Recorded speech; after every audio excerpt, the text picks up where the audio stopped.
Leitura Guiada, um programa da Primeira Igreja Batista em Botafogo. Este é seu encontro diário com as Escrituras Sagradas. Acompanhe agora o nosso estudo de hoje. Amados irmãos, graça e paz do Senhor Jesus, vamos para mais um episódio do programa Leitura Guiada. Agora nós estamos no livro de Juízes, hoje vamos ler os capítulos 5 a 8 do livro de Juízes. Estamos então no capítulo 5, que relembra a vitória de Débora e Baraque sobre os cananeus, agora relembrando através de um cântico, do verso 2 até o verso 31, cantado por Débora e Baraque. O verso 1 do capítulo 5 ele funciona como uma introdução. Naquele dia, ou seja, o dia que Baraque derrotou as tropas de Sísera, cantaram Débora e Baraque. Veja que não faz aqui menção ao autor do texto, do cântico, embora algumas partes parecem ser escritas por Débora, porque tratam dela na primeira pessoa, outras tratam dela na segunda pessoa, mas é uma poesia, então a gente não tem como saber quem fala. O fato é que Débora e Baraque cantaram, não quer dizer que eles compuseram a música, mas que eles entoaram essa canção.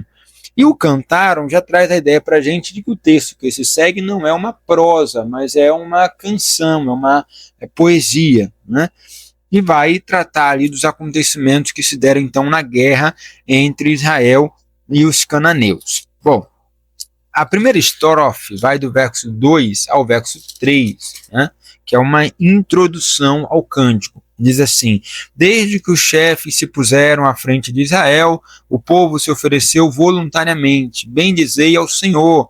Ouve, reis, dai ouvidos, príncipes, e eu mesma cantarei ao Senhor, salmodiarei ao Senhor, Deus de Israel. Perceba aqui que ele começa dizendo de uma ação em que os chefes se puseram à frente de Israel, ou seja, quando houve liderança, o povo se voluntariou para louvar ao Senhor. E é exatamente esse o relato que acontece em todo o livro de Juízes. Quando há liderança, o povo se voluntaria para louvar ao Senhor. Mas quando não há liderança, o povo regride e o povo então adora outros deuses. Isso é o que nos chama a atenção no livro de Juízes. A liderança, a boa liderança, leva o povo a louvar ao Senhor, a exaltar a Deus. Mas a falta da liderança leva o povo à perdição, leva o povo a adorar outros deuses, leva o povo à sua própria idolatria. Então, um chamado aqui à boa liderança, um convite a uma liderança que conduz o povo a louvar ao Senhor. E o verso 3 termina com Débora, se mencionando ali em primeira pessoa, eu mesma, na voz no feminino, Débora, cantarei ao Senhor, salmodiarei ao Senhor, Deus de Israel. Então, termina com um triunfo, uma marca assim, triunfalista de Débora, cantando e louvando o Deus de Israel. Os versos 4 e 5 compõem outra estrofe, que diz assim: saindo tu, ó Senhor, de Seir, marchando desde o campo de Edom, a terra estremeceu, os céus gotejaram, sim, até as nuvens gotejaram águas. Os montes vacilaram diante do Senhor, e até o Sinai diante do Senhor, Deus de Israel. Aqui ele faz então uma lembrança lá do ocorrido em Êxodo.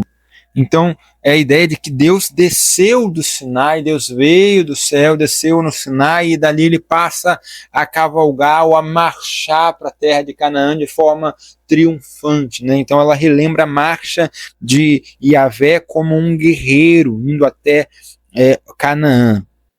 Perceba, então, que a proposta desses 5 primeiros versículos é apresentar Deus.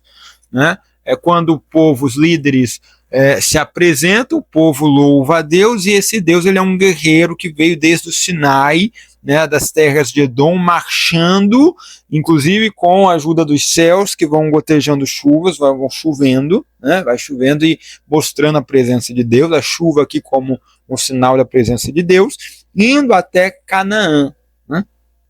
Os versos 6, até o verso de número 8, serve para apresentar agora Débora, que seria a agente do Senhor, a profetisa de Deus, um instrumento levantado por Deus. Então, perceba que ela começa falando assim, olha, nos dias de Sangar, filho de Anate. Sangar, filho de Anate, esse Anate aqui traz a ideia de que não é um nome israelita, né? Então, Anat,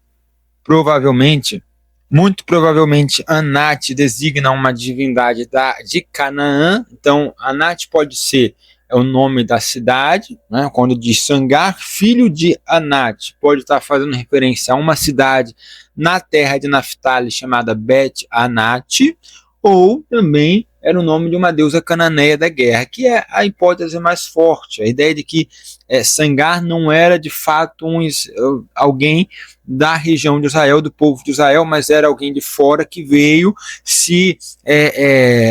habitou entre os israelitas e depois se tornou aí juiz e contribuiu para a libertação de Israel.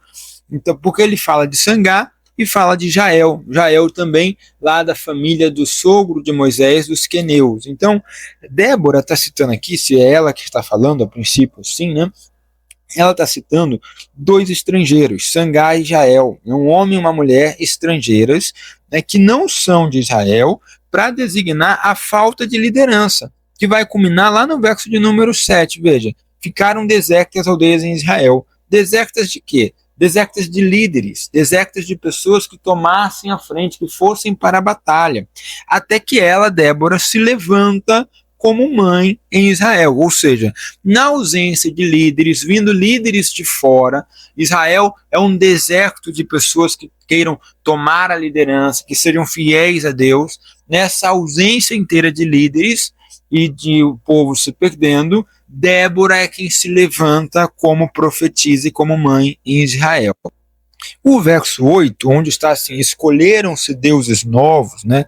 Entenda-se, né, que são, na verdade, líderes ou governantes, tá? Não é o fato de que Israel teria escolhido outros deuses, não, mas é o fato de que Deus, né, escolhe novos líderes, porque na ausência de líderes, como há uma crise em Israel, os caminhos estão desertos, os viajantes se foram, ou seja, eles não passam mais em Israel, né? Israel está deserto.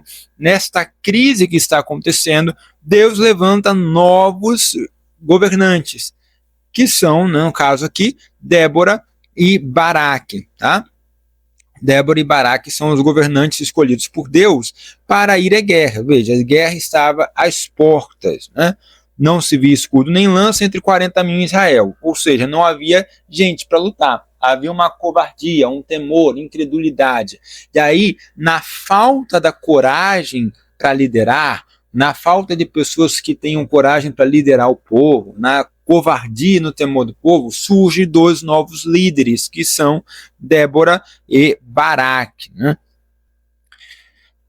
Veja que também no verso 8 diz que não havia escudo nem lança, ou seja, Israel não tinha armas de guerra, né?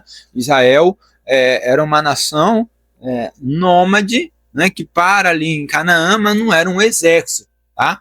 40 mil é um número redondo, arredondado, não quer dizer que tenha necessariamente 40 mil, né?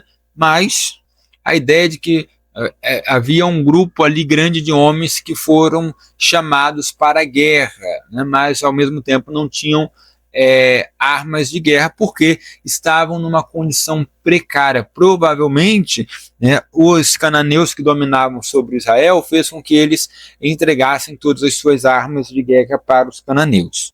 No verso 9 ao 11, Débora louva aqui os comandantes de Israel, os líderes de Israel, que se inclinaram voluntariamente.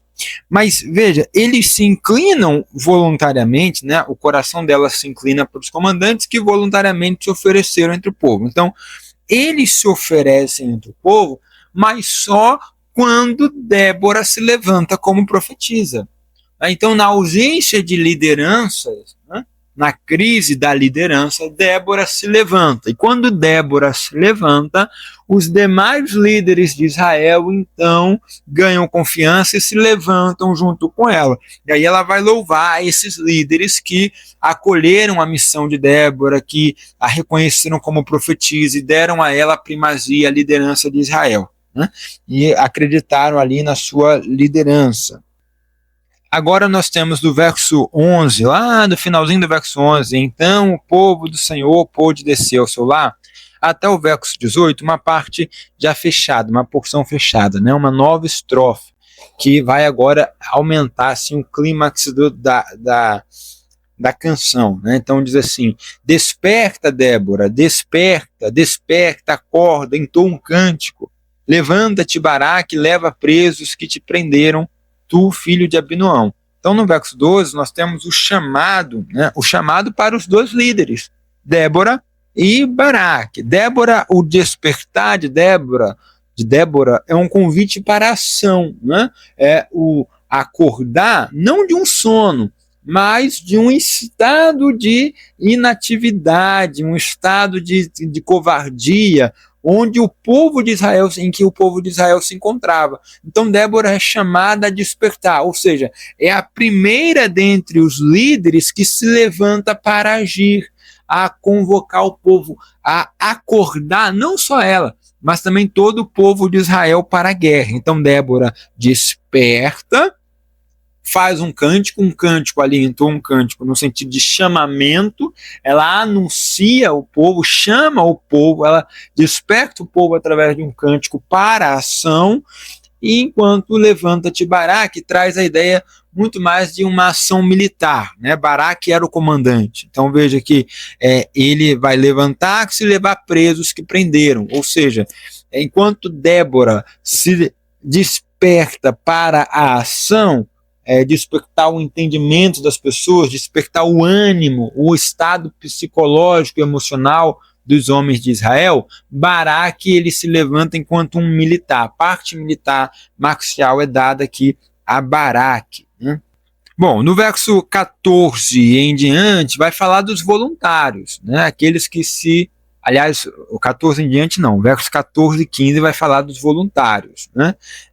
E o verso 16 e 17 vai falar daqueles que se recusaram a se voluntariar, enquanto o verso 18 volta a falar daqueles que receberam ali a recompensa e lutaram. Então o verso 14 e 15 fala de Efraim, né, de Benjamim, de Zebulon, de Issacar.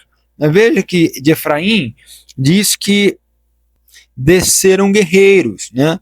E seguiu Benjamim com seus povos, Zebulon, os que levam a vara do comando, né? Os príncipes de Isacar foram com Débora, Isacar seguiu a Baraque, ou seja, essas tribos, né, Efraim, Benjamim, Zebulon e Isacar, tribos do norte, se levantaram e foram à batalha junto com Baraque. Porém, a partir do final do verso 15 e o verso 16 mostra que Ruben não foi. Além de Ruben, nós temos Gileade no verso 17, que Gileade é uma cidade importante de Gade, então a gente vai entender aqui não como Gileade, mas como Gade, que é a tribo de Israel, e Dan.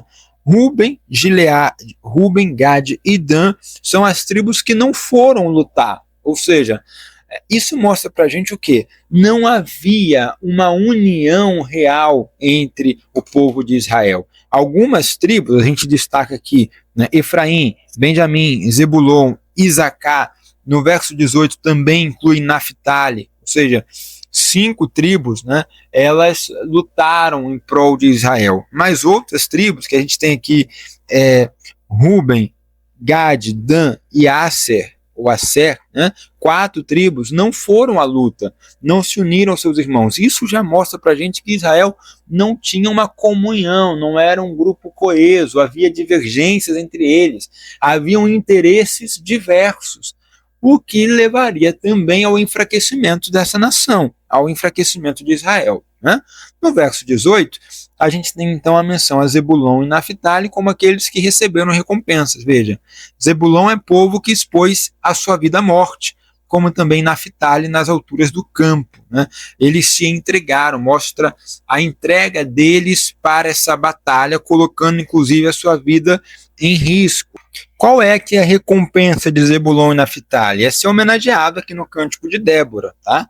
Zebulon expôs sua vida à morte, Naftali também, né, nas alturas do campo, também expôs sua vida à morte. Então, eles são mencionados aqui, louvados pela sua coragem. Do verso 19 ao 23, fala da batalha em si, a batalha que foi travada contra o exército de Cícera, né? Então veja, vieram os reis e pelejaram reis de Canaã, Tanak, Megido, né?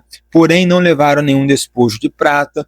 Desde os céus pelejaram as estrelas. O que quer dizer isso? Quer dizer que as forças da natureza, ou os exércitos celestiais, lutaram por Israel, né? A ideia de Deus batalhando por Israel. Desde a sua órbita o fizeram. Veja, o ribeiro Quizon os arrastou. O que quer dizer isso, gente? Né? Verso 21. O ribeiro Quizon os arrastou, Quizon, o ribeiro das batalhas. Né? Quer dizer que o rio Quizon, ele inundou. Inundando, né?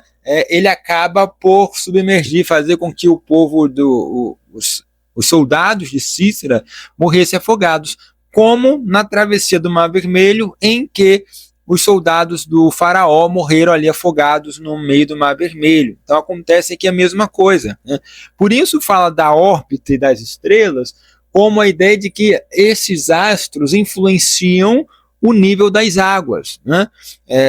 Ou seja, o exército de Deus lutando, as estrelas, né, saem de suas órbitas, e o rio, ele inunda, ele alaga. Dessa forma, né, Deus está lutando pelo povo de Israel. E o texto finaliza, né, com uma frase assim: avante, ó minha alma, firme. É uma explosão de alegria de Débora, de animação, né, ao ver que os carros dos soldados de Cícera ficaram alagados ali no meio da lama, no meio da inundação do rio Quizon. Então, quando diz avante, é porque está vendo ali os carros parados, o carro que representaria uma força, uma vantagem no combate, agora não é mais, ele está alagado. Então, é um chamado aos soldados para irem adiante, né, na batalha e derrotar os soldados de Cícera. O verso 22 traz a ideia do desespero dos cavalos, né? Os cavalos do exército inimigo, né? As unhas dos cavalos socavam pelo galopar, o galopar dos seus guerreiros, né? A ideia de que essas unhas é como um cavalo, né, empinando e nervoso e sem direção, né? Ou seja, Deus trabalhou até no desespero desses animais que acabaram não sendo utilizados como animais de guerra, porque não tinham direcionamento, não tinham controle, né? O verso 23 é um verso meio esquisito no meio dessa poesia. Ele diz: amaldiçoai a Meroz. Meroz é uma cidade desconhecida, ninguém sabe ao certo de onde se localizava. Diz o anjo do Senhor. É mais esquisito ainda, porque a gente não sabe o que esse anjo está fazendo aqui, não havia nenhuma menção sobre ele antes, né? Então esse anjo do Senhor com letra maiúscula indica para a gente que o tradutor da Bíblia entende que seja uma figura associada a Deus, ou a própria expressão aqui de Deus, a própria mensagem de Deus. Também há teólogos que entendem que possa fazer referência à própria Débora, né, como uma enviada do Senhor. E é lançada então uma maldição à cidade de Meroz e os seus moradores, porque não vieram em socorro do Senhor, né, ou seja, não participaram dessa batalha também ao lado de Israel. Bom, do verso 24 ao verso 27, nós temos ali um louvor para Jael, né? Jael, a representante ali da família do sogro de Moisés, dos queneus, que vai ser responsável pela morte de Cícera. Veja que o texto começa assim: bendita seja sobre as mulheres Jael, mulher de Ébel queneu. Bendita seja entre as mulheres é uma ideia que depois vai voltar lá para Maria, né? Bendita és tu entre as mulheres, bendito o fruto do teu ventre, né? Então é uma expressão de louvor para a mulher, no caso aqui para Jael. Bendita seja sobre as mulheres, ou a mais abençoada entre as mulheres. Identifica Jael como mulher de Éber, o queneu, então da família aí do sogro de Moisés, né? Um moabita, no entanto, né?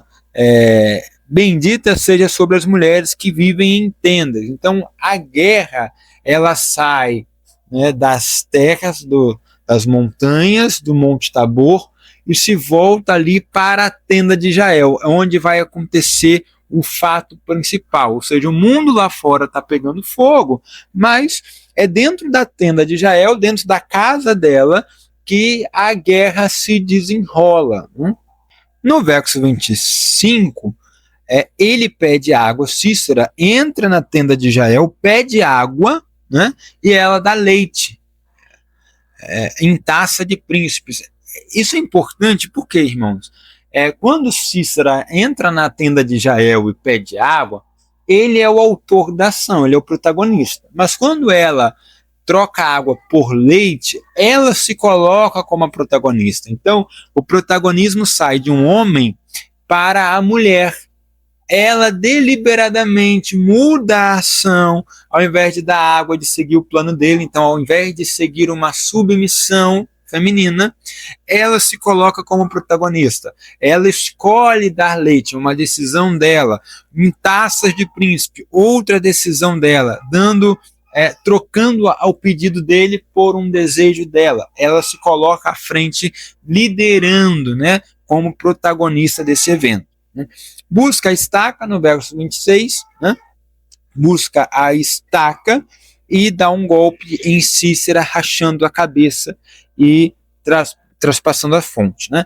Olha só, repare que essa morte de Sísera, né, o assassinato de Sísera por Jael é muito semelhante ao que Eude fez com Eglon, né? Os dois baseados em engano, em uma falta de lealdade, né? É uma morte, são assassinatos através da astúcia do ser humano. Perceba que Deus não é mencionado aqui em nenhum momento, né? É uma morte feita a partir do engano, né? Tudo bem que este engano favorece a Israel, mas é para a gente ter uma ideia de como Israel estava caído, de como a situação em Israel, no sentido de caráter, não era boa, né? E também pode trazer para a gente o seguinte pensamento, né? O que vale na guerra, né? Quais são os limites de uma guerra? Engano, traição, astúcia, né?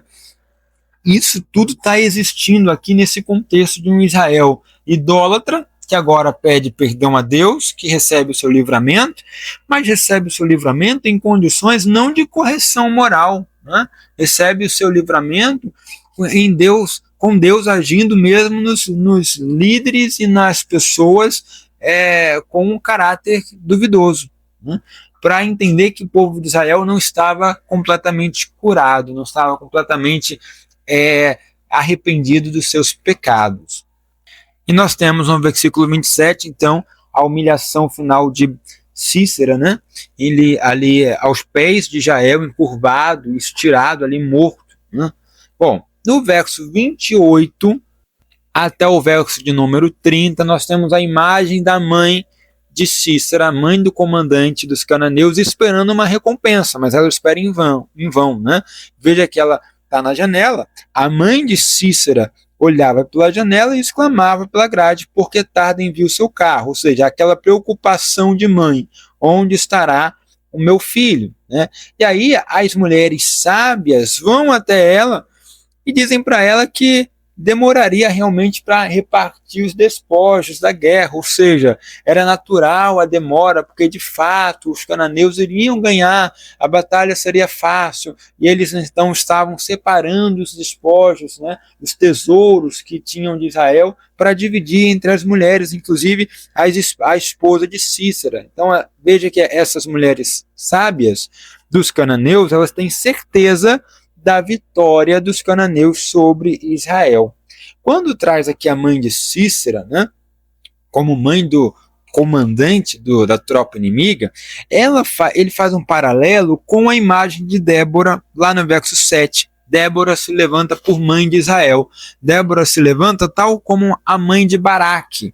Se Sísera tem a sua mãe aparecendo, Baraque, que é o comandante das forças de Israel, tem uma mãe, que é Débora. Essa mãe não é uma mãe biológica, né, mas isso pela liderança que Débora exerceu em Israel neste momento. Então a gente tem duas comparações aliás, uma comparação, não duas comparações, mas uma comparação entre duas mulheres, a mãe de Sísera e Débora, ambas esperando aí 2 homens retornarem da batalha.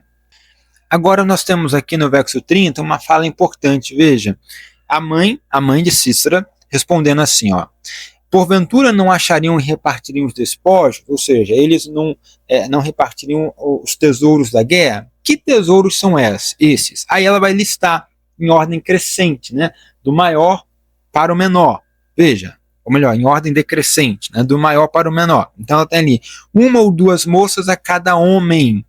Perceba que o maior tesouro da guerra eram as mulheres.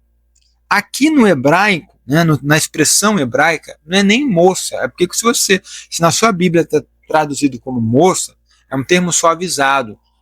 O que ela diz é ventres ou úteros, né? Não se repartiriam 2 ventres para cada homem, ou seja, é uma completa objetificação da mulher. A mulher serviria como um troféu para o homem vencedor da guerra, né? A mulher do inimigo, do soldado inimigo que foi morto, serviria como um troféu para esse homem.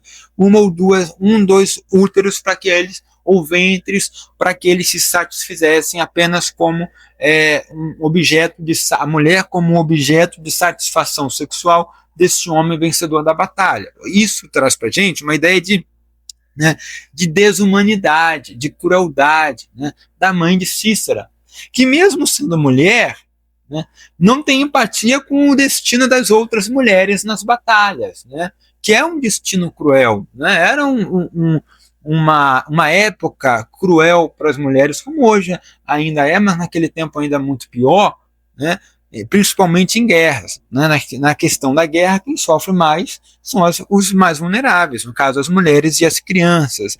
Então o destino dessas mulheres seria muito ruins. Ela, para trazer, então, um senso de otimismo, porque ela estava preocupada com seu filho, então, para trazer um senso de otimismo, ela acaba incorrendo num pensamento cruel. E depois, veja, para Cícera, estofos de várias cores de bordados, então são os tecidos, ou seja, os despojos da guerra são as mulheres e os tecidos, né? Que trariam até, inclusive, de presente para as outras mulheres que iriam receber.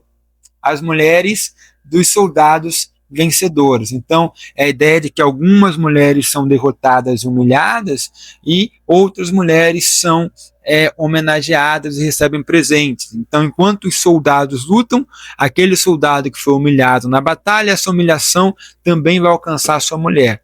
E aquele soldado que venceu na batalha, essa vitória também vai alcançar a sua mulher, que ela vai ganhar aquilo que ele saqueou. Né?